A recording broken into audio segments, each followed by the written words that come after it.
ఒక్కసారి గట్టిగా అందరి చేతులు జై బీసీ, బీసీల ఐక్యత, బీసీల ఐక్యత.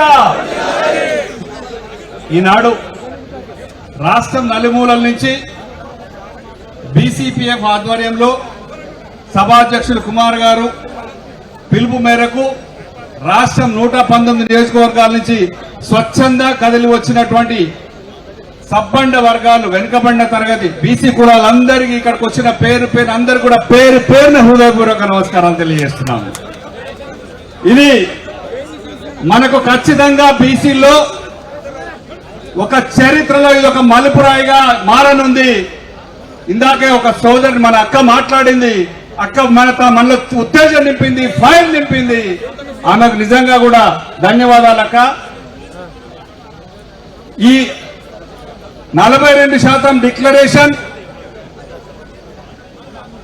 కామారెడ్డిలో అలవిగాని హామీలతో 42% డిక్లరేషన్ తో మాయ మాటలతో ఖచ్చితంగా అధికారంలోకి వచ్చి కుర్చీలో కూర్చున్నారు, కాంగ్రెస్ ప్రభుత్వాన్ని స్థాపించారు. కానీ ఇప్పుడే మాజీ మంత్రివర్యులు గంగుల కమలాకర్ గారు కూడా వచ్చారు, వారికి స్వాగతం పలుకుతున్నాం.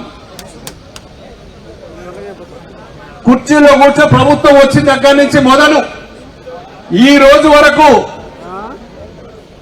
మెయిన్ గా 42% బీసీలకు మీరు రిజర్వేషన్ కల్పిస్తామని చెప్పి అధికారంలోకి వచ్చారు. మా సోదరులందరూ కూడా నిజంగానే కావచ్చు అని చెప్పేసి 42% రిజర్వేషన్లు కానీ ఇంకా అనేక హామీలకు కానీ ఏదో ఒక విధంగా మాత్రం మన పార్టీని గద్దెదించుకున్నాం, కాంగ్రెస్ పార్టీని తెచ్చిపెట్టుకున్నాం. కానీ వాళ్ళు చేసింది ఏం లేదు. 42% రిజర్వేషన్ ప్రక్రియతో ఆనాడు అధికారంలో కూర్చున్నారు. మరొక్కసారి 42% రిజర్వేషన్ ఎజెండా తెచ్చి స్థానిక సంస్థల ఎన్నికల్లో కూడా మనల్ని మరొక్కసారి మోసం చేసే ప్రయత్నాన్ని కుట్రలేపారు. ఇది మన బీసీ సోదరులందరం గుర్తుపెట్టుకోవాలి. ఇది ఖచ్చితంగా కూడా ఇలా మాత్రం జరగని ప్రక్రియ. వాళ్ళు అసెంబ్లీలో బిల్లు పెడితే మన పార్టీ బీఆర్ఎస్ పార్టీ ఏకగ్రీవంగా తీర్మానం చేసి 42% రిజర్వేషన్ కు మద్దతు పలికి బిల్లు పార్లమెంటుకు పంపమంటే గవర్నర్ గారి త్రూ రాష్ట్రపతి గారికి పంపారు. బిల్లు ఎక్కడికి పంపాలి? చట్టం చేయాలి, లోక్సభలో రాజ్యసభలో రాజ్యాంగ సవరణ చేయాలి. అక్కడ బిల్లు పాస్ అయితే తప్ప 42% రిజర్వేషన్ అమలు కాదు. దాన్ని అక్కడ పెట్టి మళ్ళొకసారి ఆర్డినెన్స్ ద్వారా తీసుకొస్తానని చెప్పేసి కేబినెట్ లో డిసిషన్ తీసుకున్నారు. ఇది గవర్నర్ గారు రాష్ట్రపతి గారికి పంపి ఫైల్ అక్కడ పెండింగ్ ఉండగా మళ్ళీ గవర్నర్ గారు ఆర్డినెన్స్ మీద సంతకం పెడతారా? ఒకవేళ అట్లా పెట్టినా ఇది నిలిచే ప్రక్రియనేనా? ఇలాంటి ప్రయత్నం ఖచ్చితంగా అవుతుందేమోనని 2018లో మన పార్టీ మన ప్రభుత్వం కేసీఆర్ గారు కూడా పంచాయతీరాజ్ చట్టాన్ని సవరించి రిజర్వేషన్ ప్రక్రియ స్టార్ట్ చేస్తే ఆర్డినెన్స్ ను కోర్టులో కొట్టేశారు. ఇది తెలియదా? కేవలం మరొక్కసారి స్థానిక సంస్థల ఎన్నికల్లో మరొక్కసారి బీసీ సోదరులను మాయ చేసే ప్రక్రియ కాబోతే దీన్ని ఏమంటారో గౌరవ ముఖ్యమంత్రి గారు చెప్పాలి. మా బీసీ సోదరులు కూడా కొంతమంది నిజంగానే అనుకొని భ్రమతో పాల్గొయడాలు ఇవన్నీ చేస్తున్నారు. వాళ్ళని నేనేమనను, కానీ తొందరపాటు చర్య. అది ఏమొచ్చిందని మనకు తొందర, ఏమొచ్చిందని పండగ, ఏం రాలే కదా. గౌరవ ముఖ్యమంత్రి గారు చేయాల్సిన పనులు చేయకుండా తన చేతిలో ఉన్నటువంటి 20,000 కోట్ల రూపాయలు ప్రతి సంవత్సరం కూడా బీసీలకు నిధులు కేటాయిస్తానని చెప్పి ఎలక్షన్ హామీలు ఇచ్చారు. 2 సంవత్సరాలు అయిపోయినాయి. 20,000, 40,000 కోట్లు బీసీలకు ఇచ్చారా? చెప్పాలి అందరు ఒక్కసారి గట్టిగా. ఒక్క రూపాయి ఇవ్వలే, బడ్జెట్ లో పెట్టలే, ఇవ్వలేదు. 2 సంవత్సరాలు గడిచిపోయినాయి. చేతిలో ఉన్న 40,000 కోట్లు బీసీలకు కేటాయించలే, చేతిలో ఉన్నటువంటి కార్పొరేషన్ పదవులు బీసీలకు ఇవ్వలే, చేతిలో ప్రకటించినటువంటి బడ్జెట్ లో పెట్టినటువంటి 18 కార్పొరేషన్లకు 50 కోట్ల నిధులు ఇస్తాను ఇప్పటి వరకు ఇవ్వలే, తన చేతిలో ఉన్నటువంటి పదవులు ఇవ్వలే, తన చేతిలో ఉన్నటువంటి మంత్రి పదవులు కూడా ఇవ్వలే. ఇచ్చిన మంత్రి పదవులు 3. ఎలాంటి మంత్రి పదవుల్లో మనమే చూసుకోవాలి, ఆలోచించాలి. మంత్రులే చెప్తున్నారు, ఒకరికి పశుసంవర్ధక శాఖ, ఒకరికి రవాణా శాఖ, ఒకరికి దేవాదాయ శాఖ. ఈ అత్యంత పటిష్టమైన పోర్ట్ఫోలియోలు ఎవరికి? బీసీలకు. ఒకటి మన వాటా మనం అడగడానికి ఇప్పుడే వస్తున్నట్టు నన్నపనేని నరేందర్ గారు స్వాగతం.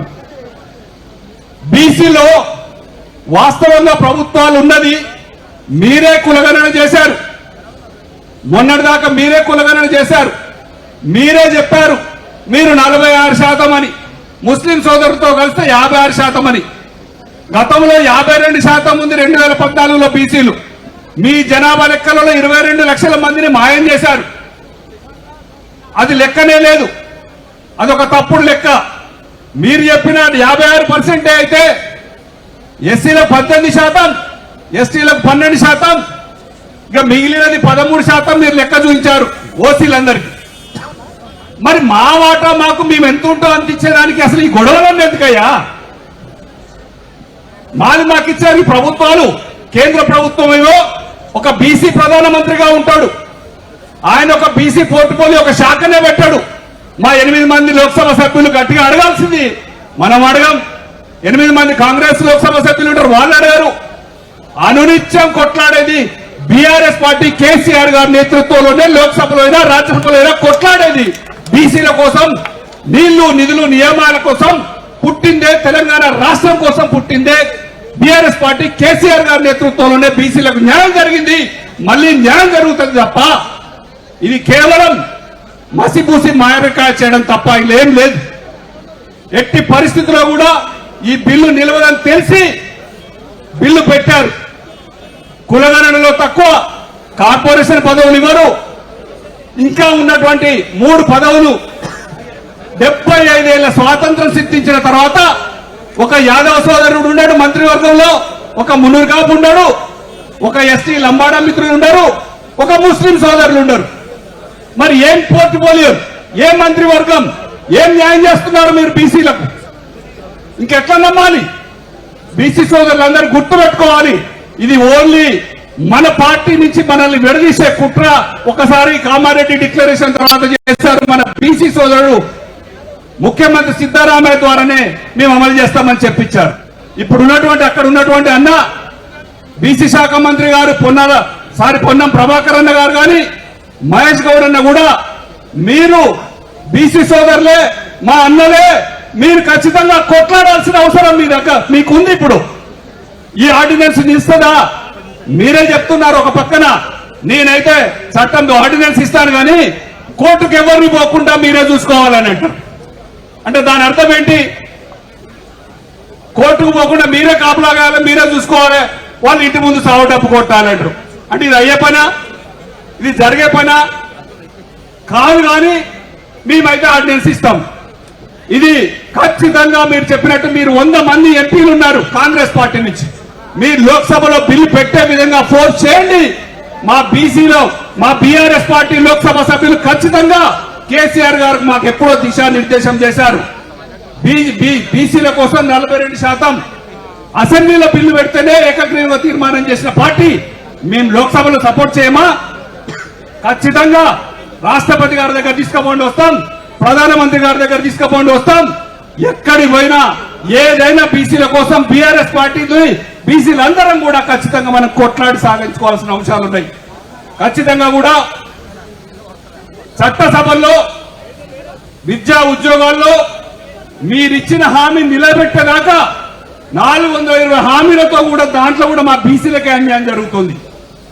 అక్కడ కూడా మా బీసీ సోదరులు, ఎందుకంటే 56% నువ్వు చెప్పిన బీసీలనే ఉన్నది కాబట్టి ఏది అన్యాయం చేసినా మాకే ఎక్కువ దెబ్బ తగులుతుంది. మా దెబ్బలు మేము పడాలి, మేము ఓట్లేయాలి, మిమ్మల్ని కూర్చోబెట్టాలి, మీతో మేము తిట్లు తినాలి, మేము అనే అబాస్ పాలు కావాలి, అన్యాయాల పాలు కావాలి. ఇక ఓపిక లేదు బీసీ సోదరులందరికీ. ఇది ఒక తిరుగుబాటు చర్య మొదలైంది. బీసీ సోదరులం ఎంత ఉంటే అంత సాధించుకునే దిశ. తెలంగాణ 2001లో టీఆర్ఎస్ పార్టీ పెట్టినప్పుడే 4-5 లేకుండా కేసీఆర్ గారు పార్టీ పెట్టి అనితర సాధ్యమైన తెలంగాణ సాధించిన ఘన చరిత్ర కేసీఆర్ గారికి ఉంది. మనకెందుకు చేత కాదు? ఇంతమంది బీసీ సోదరులు ఉన్నాం, బీసీ కులాలు ఉన్నాయి. మనందరం కూడా గట్టిగా పోరాడితే ఖచ్చితంగా మనం ఎంతున్నారో అంత వాటా ఎన్నాళ్ళకైనా ఇచ్చి తీయాల్సిందే. ఈ ప్రభుత్వం దేశంలో పెను మార్పు రావాల్సిందే.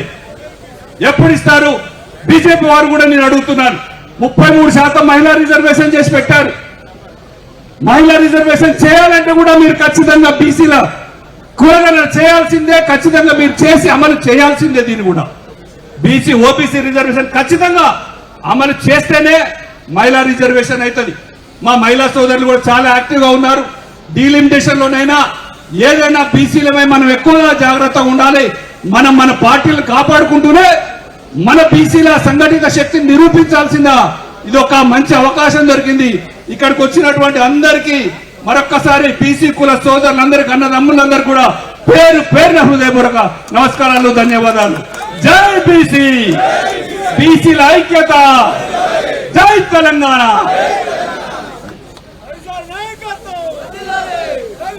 ధన్యవాదాలన్నా. బీసీపీఎఫ్ ప్రజా ప్రతినిధుల వేదికకు మద్దతుగా వచ్చినటువంటి రాష్ట్ర నాయకులు, బీసీ సమైక్య రాష్ట్ర అధ్యక్షులు బాలగోని బాలరాజు గారు, ఎస్ దుర్గయ్య గారు, ఐల వెంకన్న గారు, కన్వీనర్ బీసీ సంఘం, బైరు శేఖర్